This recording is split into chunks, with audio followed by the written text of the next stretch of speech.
Η άσκηση των αμυντικών δυνάμεων της Εστονίας με την ονομασία ΣΥΙΛ συνεχίζεται. Περισσότεροι από 16.000 στρατιώτες από χώρες του ΝΑΤΟ καθώς και από την Ουκρανία συμμετέχουν σε αυτήν.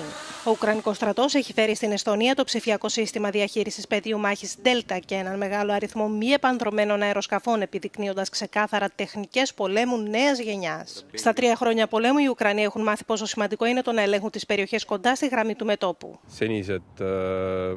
Manööverdused keset päeva suurte kolonnidega lihtsalt ei ole lahinguväljal enam võimalikud. Kehvemal juhul võib olla nii, et me kaotame mõne brigaadi õhtuks, vähemasti selle suurema osa lahingutehnikast. Ο στρατός της Εστονίας εξήρε το ουκρανικό σύστημα, το οποίο αναπτύχθηκε υπό πραγματικές συνθήκες μάχης και εξετάζει το ενδεχόμενο να το υιοθετήσει. Me oleme nagu suht nagu sellises kriitilises otsuse faasis, et see Eestis kasutusele võtta ja see ei sõltu minust.